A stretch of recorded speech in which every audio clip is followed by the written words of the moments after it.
Hello guys, कैसे हैं आप लोग। उम्मीद है आप लोग फिट होंगे, ज़बरदस्त होंगे, मज़े में होंगे, बढ़िया होंगे और बढ़िया तरीके से हमारे रिएक्शंस को एंजॉय कर मेरा रहे नाम है होंगे। तलहा। इस भी मौसिंग तो गाइस गाइस, रमन सागर श्री कृष्ण एपिसोड नंबर 93 का पार्ट नंबर 2 लेकर आ चुके जो हैं गाइस। गाइस लास्ट पार्ट था वो बहुत ही इंटरेस्टिंग था। मोहसिन भाई, एक तो हमें कृष्णा जी, विष्णु जी, विशाल स्वरूप दोबारा देखने को मिला और उसके बाद रमानंद सागर जी बता रहे थे कि यहाँ समाप्त करते हैं हम अर्जुन की और सुभद्रा जी की विवाह के प्रेम लीला, विवाह लीला कह लो उसको।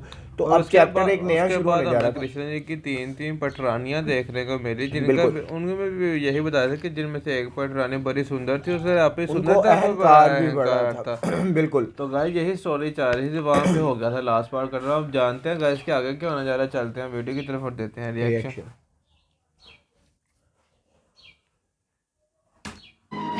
तुम नहीं जानती जामवंती, जामन, सत्यभामा को ये बुरा लगा सत्यभामा, कि तुम्हारी दासी ने सबसे पहले उसे अलग तक क्यों नहीं लगाया। सत्यभामा। उसमें इस बेचारी का क्या दोष?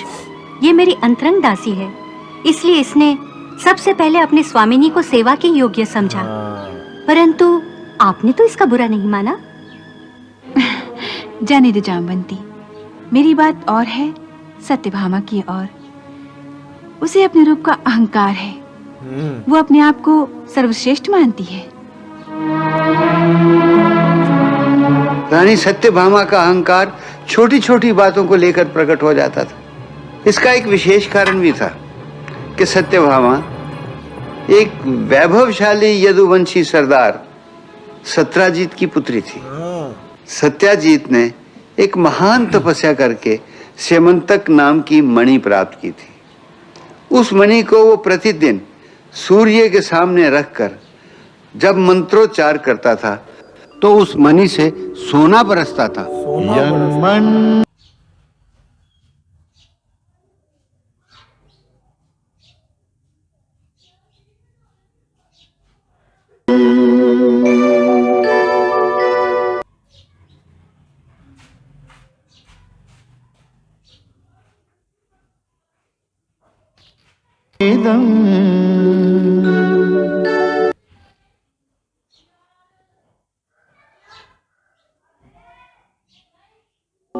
प्रणमामि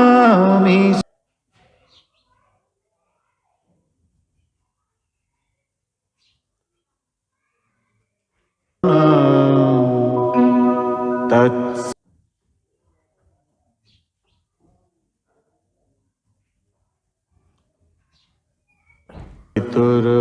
पितुर्वरेण्यम्।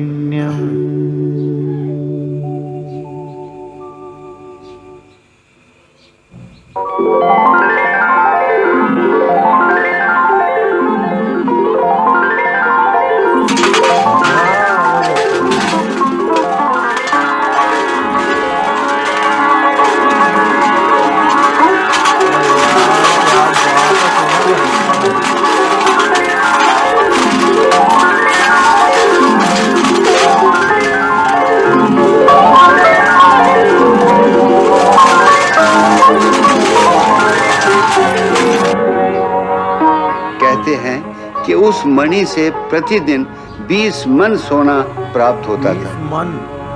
और सत्राजी इतना धन और वैभव प्राप्त करके उसका खुले बंदों भोग किया करता था। सत्राजीत के इस वैभव की चर्चा द्वारका के यादवों की सभाओं में अक्सर होती थी और एक दिन यादव सभा में जब इसकी चर्चा चली तो सत्राजीत तो इस समय सबसे धनवान हो रहा है। होगा क्यों नहीं, उसे स्यमंतक मणि जो प्राप्त हो चुकी है। सुना है कि वो मणि उसे प्रतिदिन 20 मन सोना देती है। हाँ, सुना तो मैंने भी ऐसा ही है, परंतु ये मणि उसे मिली कहाँ से? भूमि से। और कहाँ से? तो भूमि से मिली हुई संपत्ति पर किसी एक व्यक्ति का अधिकार होता है। आपका क्या मत है इसमें सात्विकी जी? ओ, अब मेरे मत से तो ये बात कोई ठीक नहीं है। हाँ जी, एक आदमी ही उस मणि के वैभव का भोग करे, इसलिए सत्राजीत को ये मणि राजकोष में दे देनी चाहिए। राजकोष में क्यों दे देनी चाहिए? ये मणि तो सत्राजीत को उसकी अपनी भूमि से मिली है, जिस पर उसका पूरा अधिकार है। बिल्कुल। आपका क्या कहना है गुरुजी? केवल इतना कि द्वारिका राज्य के स्वामी द्वारिकाधीश हैं। उन्होंने ही इस राज्य का निर्माण किया है और वे ही यहाँ के जल, थल और आकाश के स्वामी हैं। इसलिए भूमि के नीचे की संपदा भी उन्हीं के अधिकार क्षेत्र की बात है। सात्यकी का भी यही कहना है। परंतु प्रजा भूमि से जो अन्न प्राप्त करती है उस पर तो प्रजा का ही अधिकार होता है। उसे राजकोष में क्यों नहीं जमा कराया जाता? ये बात प्रजा का पालन और राज्य की सुरक्षा एक राजा का परम कर्तव्य होता है। इसलिए तो प्रजा जो अन्न उत्पन्न करती है उसका कुछ अंश ही राजकोष में कर के रूप में जमा कराया जाता है। अन्न प्रजा के श्रम की उत्पत्ति है, परंतु भूगर्भ से जो संपत्ति प्राप्त होती है वो श्रम की उत्पत्ति नहीं है। इसलिए वो संपत्ति राजकोष में जमा कराना ही उचित होता है। सेमंतक मणि के लिए राज्य में रक्तपात हो सकता है और सत्राजीत किसी आपत्ति में फंस सकता है। राजा को मणि देने से वो भी सुरक्षित रहेगा और द्वारिका राज्य के वैभव में भी वृद्धि होगी। अंततः सत्राजीत तो इसी राजवंश का एक हिस्सा है। परंतु ये बात सत्राजीत को समझाएगा कौन? मुझे कुछ समझाने की आवश्यकता नहीं है। मैं सब समझता हूं। ये समंतक मणि सिर्फ मेरी संपत्ति है, मेरी। सत्राजीत और प्रसेनजीत दोनों भाई कायर नहीं हैं जो अपनी संपत्ति की रक्षा ना कर सके। अब फिर ये मणि तो मेरे भाई को अपनी भूमि से प्राप्त हुई है, तो फिर हम इसे किस लिए द्वारकाधीश को दे दे? इसलिए कि इसमें पूरी द्वारिका का हित है। इस मणि से जो सोना निकलेगा वो नगर जनों के हित में प्रयोग किया जाएगा। इससे सारे संसार में द्वारिका राज्य की प्रतिष्ठा बढ़ेगी, घटेगी नहीं। सत्राजी, तुम्हारे स्वामित्व मणि होने से केवल तुम्हारी ही प्रतिष्ठा बढ़ रही है, द्वारिका राज्य की नहीं। आप कुछ भी कर लें अक्रूर जी, मैं आप लोगों की चाल को अच्छी तरह से जानता हूं। मेरे भाई को बहला फुसलाकर किसी न किसी तरह से द्वारकाधीश इस मणि को हत्या लेना चाहते हैं और उन्होंने अपना दूत बनाकर आप लोगों को भेजा है। जाओ उनसे कह दो कि सेमंतक मणि प्राप्त करने के सपने को भूल जाएं।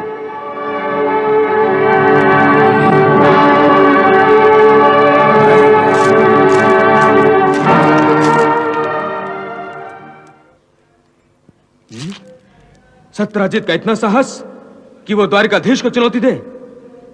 सात्यकी, जरा फिर से कहो तो उसने क्या कहा था? यही दाव भैया कि द्वारकाधीश ने हमें दूत बनाकर सामंतक मणि को हथिया लेने के लिए भेजा है। मेरे ही राज्य में रहेगा और मेरी निंदा करेगा। मैं पूछता हूं कि उसकी इतनी हिम्मत कैसे हुई कि वो एक राजा के अधिकारों को चुनौती दे सके? क्या एक समयंतक मणि ने उसे इतना दुस्साहसी बना दिया है? तुम लोगों की बातों से तो लगता है कि उसे राजा के अधिकारों से परिचित कराने का समय आ गया है। चलो। किसे क्या परिचय देने जा रहे हो दाऊ भैया?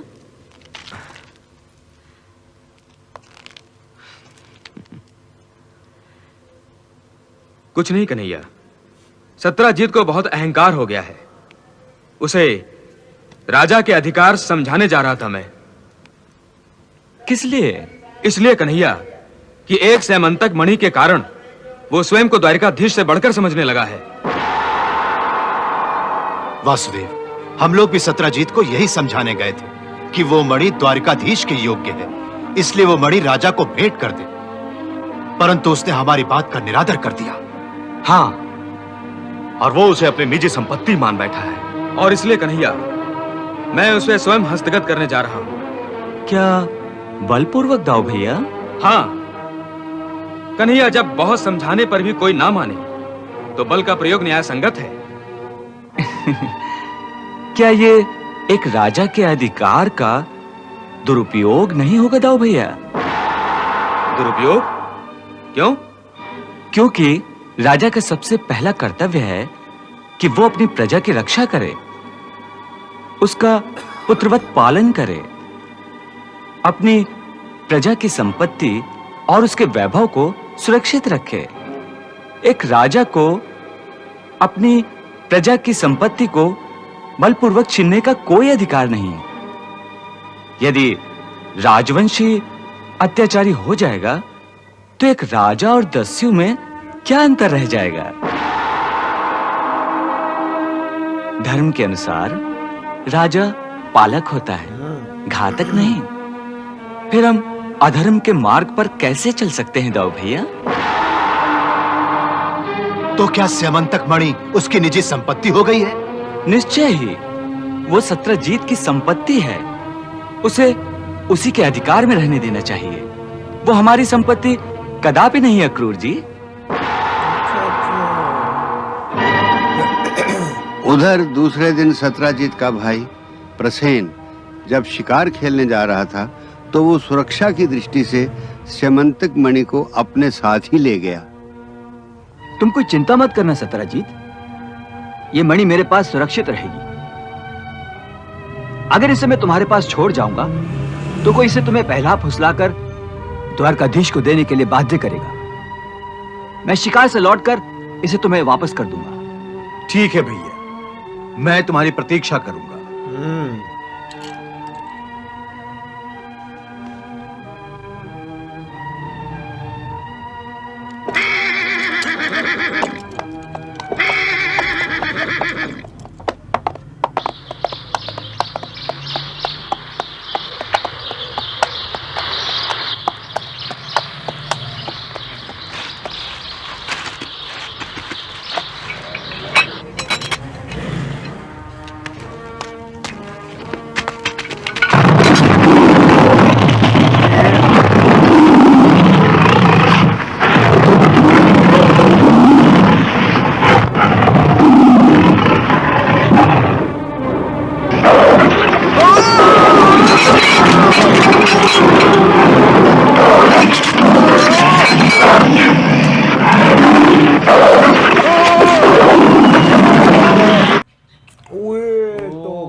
यहाँ खत्म हुआ ये पार्ट तो काफी शॉकिंग था मोहसिन भाई। लास्ट में आपने सत्याभामा जो है उनके पिता का सारा या उनका बैकग्राउंड जो है वो हमें पता चलने जा रहा है।